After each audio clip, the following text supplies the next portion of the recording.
कल हमने सारणिकों के गुणधर्म किए थे और आज हम उन्हें सारणिकों के गुणधर्म में आगे का कुछ बात करते हैं। मुख्य रूप से हमने पहला गुणधर्म किया था कि अगर किसी सारणिक के किसी एक पंक्ति या एक स्तंभ के सभी अवयव शून्य हों तो सारणिक का मान 0 होता है। दूसरा गुणधर्म किया था हमने कि यदि किसी सारणिक में दो पंक्तियां या दो स्तंभ के अनुपात समान हो या समान अनुपात में हो तो उसे हम उस सारणिक का मान 0 होता है। तीसरा गुणधर्म हमने योग का गुणधर्म किया था, किस तरह से दो सारणिकों का जोड़ किया जा सकता है। एक प्रारंभिक रूपांतरण का गुणधर्म किया था जिसके अनुसार हम प्रारंभिक रूपांतरण किस प्रकार से करते हुए सारणिक को हल कर सकते हैं। उसी में 2-3 गुणधर्म और बचे हुए हैं जिनमें सबसे पहला हमारे पास आज जो टॉपिक ले रहे हैं या गुणधर्म लेके चल रहे हैं वो है कि यदि सारणिक की किन्हीं दो पंक्तियों को अथवा दो स्तंभों को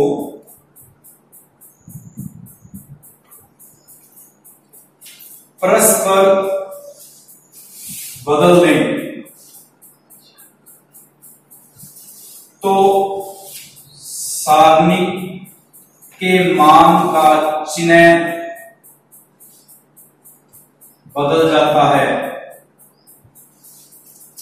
अर्थात अगर हमारे पास एक सारणिक दी हुई है जैसे 1 2 3 2 4 6 2 4 5 3 1 4, इसमें किन्हीं दो पंक्तियों को आपस में बदल दें। अगर किन्हीं दो पंक्तियों को आपस में बदल दें, मान लो R1 और R2 को आपस में बदल दें हम। अगर R1 और R2 को आपस में बदल दें इसका मतलब जहां R1 था उसकी जगह R2 आ जाएगा और जहां R2 था उसकी जगह पर क्या आ जाएगा R1। जैसे ये हो जाए 2 4 5 1 2 3 3 1 4, तो इस मान में और इस मान में सिर्फ चिन्ह का अंतर आएगा, चिन्ह परिवर्तित हो जाएगा। अगर ये मान प्लस का आ रहा था तो इसका जो मान आएगा वो किसमें आएगा माइनस में, और इसके बराबर बनाने के लिए उसका चिन्ह बदलना पड़ेगा। अर्थात अगर प्लस का चिन्ह आ रहा था तो इसमें माइनस करना पड़ेगा तब ये प्लस का चिन्ह बनेगा, और अगर माइनस का चिन्ह आ रहा था तो इसमें माइनस करने पर ये माइनस आएगा। तो जब भी किन्हीं दो पंक्तियों, अब अगर मैं दोबारा इसमें परिवर्तन कर दूं फिर से चिन्ह बदल जाएगा, फिर से चिन्ह बदलेगा। जैसे मैं C1 और C2 को आपस में बदल दूं, किसी भी पंक्ति या किसी भी स्तंभ को बदला जा सकता है। यहाँ पे 4 2 1 2 1 3 5 3 4, ये माइनस का चिन्ह था, किसमें बदल जाएगा प्लस में बदल जाएगा। तो जितनी बार हम पंक्ति और स्तंभ को बदलेंगे उतनी बार उस सारणिक का चिन्ह बदल जाता है। ये हमारे पास कल जो 4 या 5 गुणधर्म किए थे उससे आगे का एक गुणधर्म है।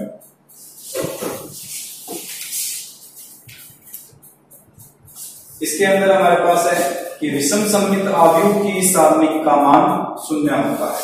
अर्थात अगर कोई आव्यूह विषम सममित है और उसकी सारणिक का मान ज्ञात करना है तो उसका जो मान आएगा वो हमेशा 0 आएगा। विषम सममित आव्यूह कौन सा था? जिसका परिवर्त करने पर वो -a के बराबर आ जाए, जिसके विकर्ण के अंदर सभी अवयव 0 0 0 हो तथा जो पोजीशन A1 2 और A2 1 के अंदर सिर्फ माइनस चिन्ह का अंतर आए, उन्हें हम विषम सममित आव्यूह कहते हैं। अब इस स्थिति में जब हमारे पास कोई भी सारणिक दी होगी 0 2 3 -2 0 4 -3 4 0, तो इस सारणिक का जो मान आएगा वो 0 होगा क्योंकि ये एक विषम सममित आव्यूह को व्यक्त करता है। इसके बाद में जो नियम है हमारे पास कि अगर A की सारणिक का मान और A ट्रांसपोज की सारणिक का मान यानी A के परिवर्त की सारणिक का मान हमेशा बराबर होता है। यानी अगर हम ए सारणिक कोई भी अवयव दिया हुआ है उसके सारणिक का मान ज्ञात कर रहे हैं या उसके परिवर्त निकालकर सारणिक का मान ज्ञात करते हैं तो उसमें कोई परिवर्तन नहीं आता है।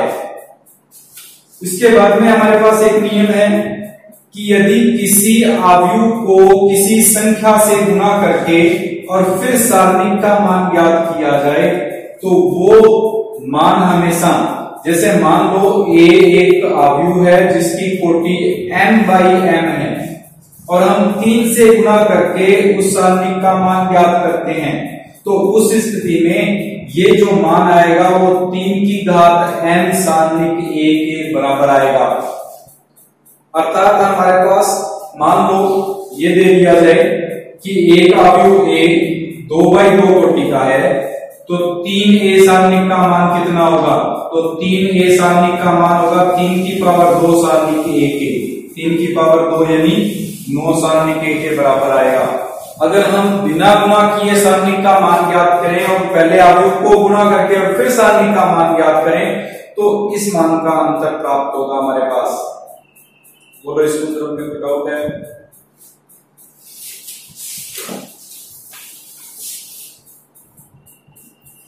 किन्हीं भी दो सारणिकों का गुणन कैसे किया जाए इसके अंदर हम वो पढ़ेंगे। अब जैसे अवयव गुणन था, अवयव में तो निश्चित था हमारे पास कि हमेशा पहले अवयव के स्तंभों की संख्या दूसरे अवयव के पंक्तियों की संख्या के बराबर आना चाहिए। अगर दोनों बराबर होंगे तो ही गुणा संभव है, वरना गुणा संभव नहीं था। लेकिन यहाँ पे ऐसा नियम नहीं लागू हो गया। हम किन्हीं भी दो सारणिक, क्योंकि दो सारणिक हैं, हमें निश्चित है कि अगर दो सारणिक दी हुई है तो वर्ग अवयव होगा, यानी 2/2 या 3/3 का ही होगा, उसमें कोई प्रॉब्लम नहीं है। लेकिन अगर 2/2 या 3/3 का कोई भी अवयव दिया गया है तो उनका गुणा कैसे करें? सबसे पहले तो हम इस तरह के अवयव लेके चलते हैं जिनमें दोनों के दोनों वर्ग अवयव समान कोटि के होंगे। फिर हम एक उदाहरण ऐसा लेके चलेंगे जिसमें समान कोटि का नहीं होगा। हम जैसा कि अवयव गुणन में किया था, पंक्ति का स्तंभ से गुणा करते हुए फिर हल करते थे। यहाँ पे भी ये नियम भी लागू होता है कि पंक्ति का स्तंभ से गुणा कर सकते हैं, और दूसरा नियम भी लागू होता है कि पंक्ति का पंक्ति से भी गुणा किया जा सकता है। मैं दोनों ही नियम बता रहा हूं। पहले नियम के अनुसार मान लो आपके पास a1 a2 b1 b2 एक सारणिक है जिसका गुणा α1 α2 β1 β2 से करना है। तो पहला नियम तो ये लागू हो जाएगा हमारे पास कि पहली पंक्ति का पहले स्तंभ से गुणा, जो बन जाएगा a1 α1 प्लस a2 β1। फिर पहली पंक्ति का दूसरे स्तंभ से a1 α2 प्लस a2 β2। फिर दूसरी पंक्ति पहला स्तंभ b1 α1 प्लस b2 β1, और फिर दूसरी पंक्ति दूसरा स्तंभ b1 α2 प्लस b2 β2। ये तो वही नियम है जो हमने अवयव के अंदर किया था। अवयव और इस सारणी के इस गुणा के नियम में कोई परिवर्तन नहीं आया। लेकिन एक और हमारे पास नियम है जिसकी सहायता से इसको हल किया जा सकता है। सारणी का नियम समान रहेगा। इसके अनुसार पहली पंक्ति का पहली पंक्ति से गुणा किया जा सकता है, अर्थात a1 α1 प्लस a2 α2। फिर पहली पंक्ति का दूसरी पंक्ति से, यानी a1 β1 प्लस a2 β2। फिर दूसरी पंक्ति का पहली पंक्ति से, यानी b1 α1 प्लस b2 α2, और फिर हमारे पास b1 β1 प्लस b2 β2 के रूप में सारणी को गुणा किया जा सकता है।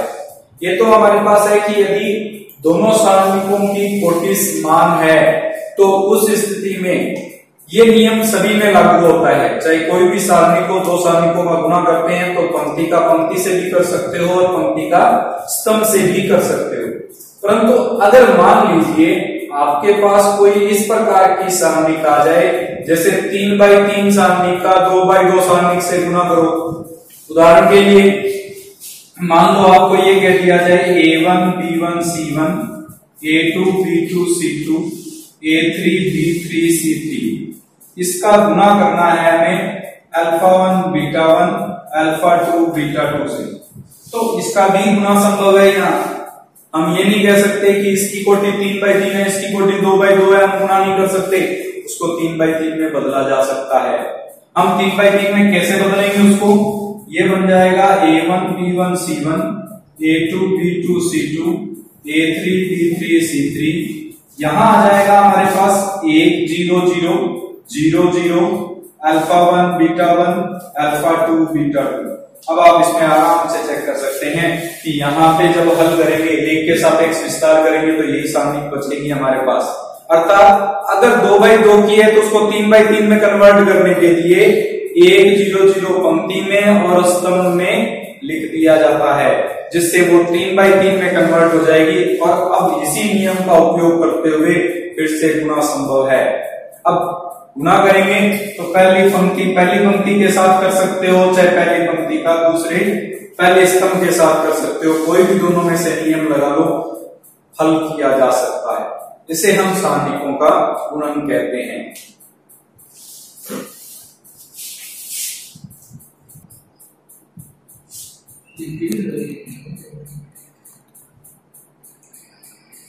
कल और आज में हमने जो सवाल गुणधर्म किए हैं उन पर आधारित कुछ सवाल करते हैं। कल भी मैंने कुछ सवाल बताए थे, आपको कुछ उदाहरण बताए थे। आज भी हम कुछ पार्ट इसमें कर रहे हैं। इसमें सबसे पहले जब भी हम हल करें तो ये ध्यान रखें कि अगर किसी तरह से किसी पंक्ति या किसी स्तंभ में 2 जीरो आसानी से बन रहे हैं तो वो बनाएंगे, सबसे पहला। अब इसमें अगर हम देखें ये 3 1 बन रहे हैं, अगर तीनों 1 बन रहे हैं तो इनमें से किन्हीं 2 को 0 बना के हल किया जा सकता है। अगर किन्हीं 2 को 0 बना के हल किया जा सकता है तो इसको कुछ इस प्रकार से हल करेंगे। हम दूसरी पंक्ति में परिवर्तन करते हैं। क्या? दूसरी पंक्ति में से प्रथम पंक्ति को घटा देते हैं। फिर तीसरी पंक्ति में परिवर्तन करते हैं, तीसरी पंक्ति में से भी पहली पंक्ति को घटा देते हैं। अगर दूसरी पंक्ति में से पहली पंक्ति को घटाएंगे, एक में से एक घट जाएगा, 0 बच जाएगा। तीसरी पंक्ति में से इसको घटाएंगे तो फिर से एक में से एक घट जाएगा, 0 बच जाएगा, 2 0 बन जाएंगे। हमारा मुख्य लक्ष्य गुणधर्मों का उपयोग करने का यही है कि एक तो उस सारणी को आसान बनाया जा सके। अगर कुछ कॉमन आ रहा है, इसमें कुछ कॉमन नहीं आ रहा किसी भी पंक्ति में से या किसी भी स्तंभ में से, अतः कॉमन वाला नियम तो खत्म हो गया। अब हम देखते हैं कि क्या किसी तरह से ज्यादा 0 बना सकते हो, चाहे 2 पंक्तियों में बन जाए चाहे 2 स्तंभों में बन जाए। उसका उपयोग करके देखते हैं। 3 1 थे, 3 1 जैसे ही बन जाते हैं किसी पंक्ति या किसी स्तंभ में तो 2 को 0 बनाने निश्चित है हमारे पास। ये नियम आगे के सारणिकों के काफी सवालों में यूज होंगे। अब इसमें जैसे ये नियम लगा रहे हैं, पहली पंक्ति में कोई परिवर्तन नहीं है, पहली पंक्ति एज इट इज। दूसरी पंक्ति में परिवर्तन है, इसमें से इसको घटाया है, एक में से 1 या 0, इसमें से इसको घटाएंगे तो z कॉमन आ रहा है, x माइनस वाई। इसमें से इसको घटाएंगे तो z से z कट जाएगा, x माइनस वाई बचेगा। ये ध्यान रखना कि किसमें से क्या पार्ट घटा रहे हैं, कंफ्यूज मत हो जाना। अगर लगता है कंफ्यूजन है तो अलग से, जैसे यहां पे मैं लिख देता हूं a zx z plus x, इसमें से किसको घटा रहे थे, a yz और y प्लस z को घटा रहे थे, माइनस चिन्ह है, ये तो 0 आ जाएगा। इन दोनों में z कॉमन आ रहा है, x माइनस वाई बच गया। इन दोनों में ये भी माइनस का हो जाएगा, z से z कट गया, x माइनस वाई बच गया। इस प्रकार से रफ में हल करके देख लो। अगर आपको लगता है कि नहीं डायरेक्ट नहीं कर सकते हैं तो, अगर डायरेक्ट कर पा रहे हैं, कोई गलती नहीं हो रही है आपसे, तो डायरेक्ट कर लेंगे। अब जैसे तीसरी पंक्ति में क्या करेंगे, इसमें एक में से एक घटाएंगे 0, इन दोनों में से कॉमन क्या आ रहा है, y, बचेगा क्या, x माइनस z। इन दोनों में y से y कट गया, बचा क्या, x माइनस z। अब 0 बनाने के बाद में लगभग कुछ ना कुछ कॉमन आ रहा होगा, वो भी देखो आप। इस पंक्ति में कुछ कॉमन आ रहा है, x माइनस वाई, इस पंक्ति में x माइनस z कॉमन ले लीजिए। अगर कॉमन आ रहा है तो कॉमन लेना हमारा प्राथमिकता रहेगी सारणिकों को हल करते वक्त। सारणिक हल उसके बाद में करेंगे, जब तक कॉमन आ रहा है कॉमन निकालोगे। अब यहां क्या बचा, a y z y plus z 0 z a 0 y a। इस एक के सापेक्ष विस्तार कर दीजिए। जब भी किसी एक पंक्ति या किसी एक स्तंभ में दो जीरो बन जाते हैं तो जो शून्य अवयव है उसके सापेक्ष विस्तार कर दिया जाता है, उत्तर आ जाएगा। हल करेंगे, ये बन जाएगा x minus y x minus z, इसके सापेक्ष विस्तार किया तो ये बन गया z माइनस वाई। अब z माइनस वाई, इन दोनों में से माइनस कॉमन लेके हम इसको व्यवस्थित करके लिख सकते हैं y माइनस जेड और z माइनस एक्स, जो कि इस दिए गए सवाल का हल होगा।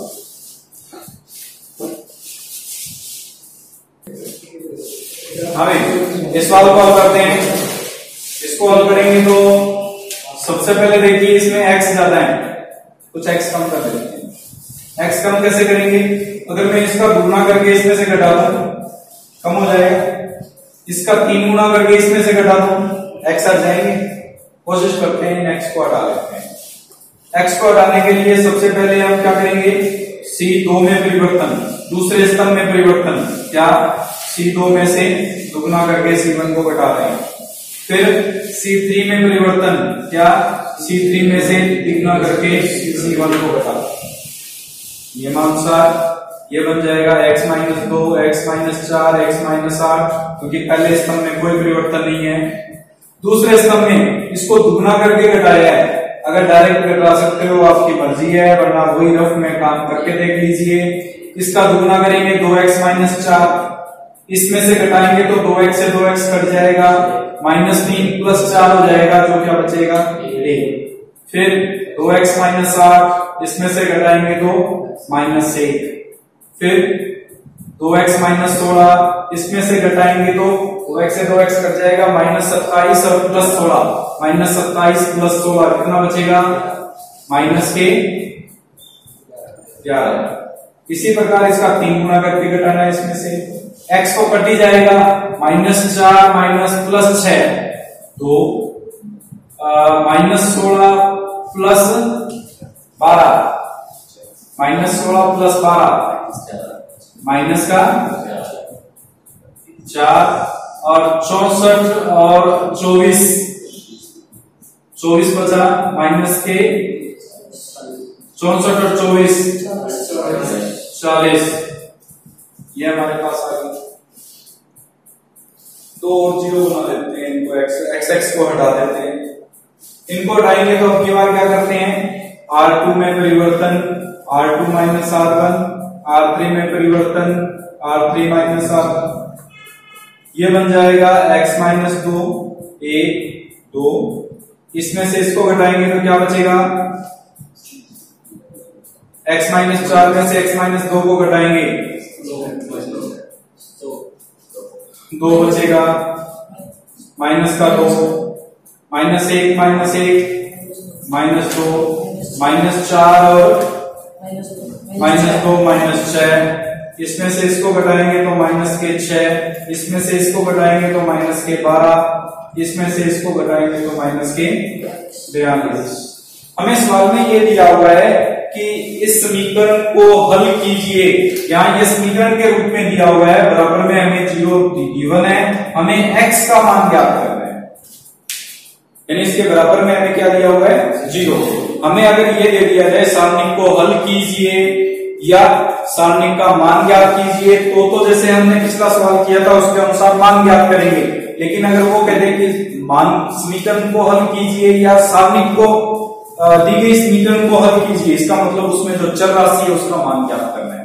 यहाँ चर राशि क्या थी, x, जिसका हमें मान ज्ञात करना है।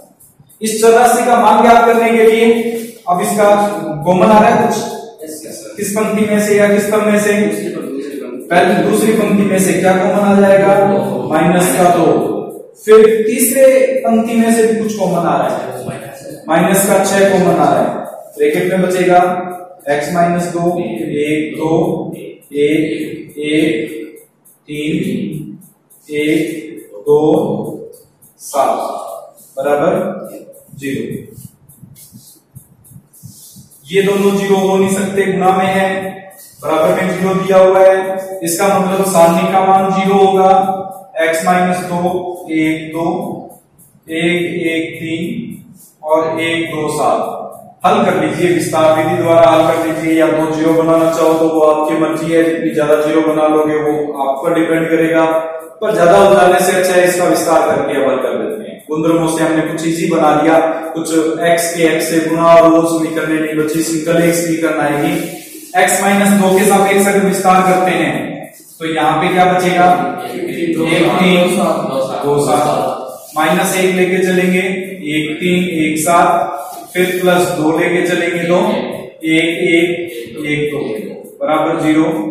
हल कर लेते हैं, ये बन जाएगा x माइनस 2 गुना 7 माइनस 6 माइनस 1 गुना 7 माइनस 3 प्लस 2 गुना 2 माइनस 1 बराबर 0, जिससे आ जाएगा x माइनस 2 माइनस 4 प्लस 2 बराबर 0। 2 से 2 कट गया, x का मान आ गया 4, जो कि इस समीकरण का हल है।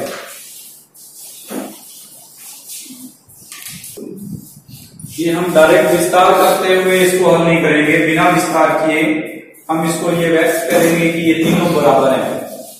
अब तीनों बराबर हैं तो आप जो गुणधर्म हमने किया था उसका उपयोग करते हैं। किन्हीं भी दो पंक्तियों या दो स्तंभों को आपस में परस्परिक बदलने पर उनके सारणिक का चिन्ह बदल जाता है। हम इसमें सबसे पहले ये सारणिक लेके चलते हैं, A B C X Y Z P Q R. अगर इस सारणी के अंदर हम R1 और R2 को आपस में बदल दें तो बाहर चिन्ह किसका आ जाएगा, माइनस का, यहां आ जाएगा XYZ, ये बन जाएगा ABC और ये बन जाएगा PQR। हमें जो सिद्ध करना था उसमें पहली पंक्ति XYZ चाहिए थी, इसलिए XYZ को ऊपर ले आए सबसे पहले। अब हमें क्या चाहिए, इसके अंदर PQR दूसरी पंक्ति में चाहिए, लेकिन यहाँ तीसरी पंक्ति में है, फिर से बदल दें। अगर इनको आपस में फिर से बदल देंगे तो यहाँ पे R2 और R3 को आपस में बदल देंगे, चिन्ह जो माइनस का था वो किसमें बदल जाएगा, प्लस में। XYZ PQR ABC, जो कि इसका ये पार्ट था जिसे हमें सिद्ध करना था। अब इस बात को हल करते हैं। हमने एक पार्ट किया था कि कोई भी सारण हमारे पास आव्यूह है तो उसका आव्यूह का मान उसके ट्रांसपोज के बराबर होता है। हम इसी प्रकार से इस दी गई आव्यूह का ट्रांसपोज ले लेते हैं, A B C X Y Z P Q R, ये बराबर होगा किसके, सारणिक A B C X Y Z P Q R के ट्रांसपोज। ट्रांसपोज या परिवर्तन का मतलब क्या था, पंक्ति को स्तंभ में बदल देना। अगर पंक्ति को स्तंभ में बदलेंगे तो क्या बन जाएगा आपकी बात, A B C X Y Z P Q R. हमें जो सिद्ध करना है उसके अनुसार चलते हैं। हमें जो सिद्ध करना है उसमें एक तो ए बी सी बीच में है, एक्स वाई जेड इधर है और पी क्यू आर इधर है, तो हम सबसे पहले इस एक्स वाई जेड को इधर ले आते हैं, ए बी सी को बीच में ले जाते हैं, पी क्यू आर साइड में है, अर्थात C2 और C1 को आपस में बदल देते हैं। अगर आपस में बदलेंगे तो चिन्ह किसका आ जाएगा, माइनस का। यहाँ क्या बन जाएगा, X Y Z A B C P Q are.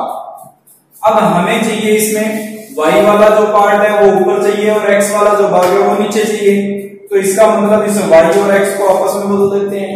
इसको कैसे बदला जाएगा, R2 और R1 को आपस में परिवर्तित करके चिन्ह जो माइनस का था वो किस में बदल जाएगा, प्लस में। यहां आ जाएगा y Q x a p z c r, हमारे पास उत्तर बन जाएगा जो हमें सिद्ध करना। इस प्रकार से हम इस बात को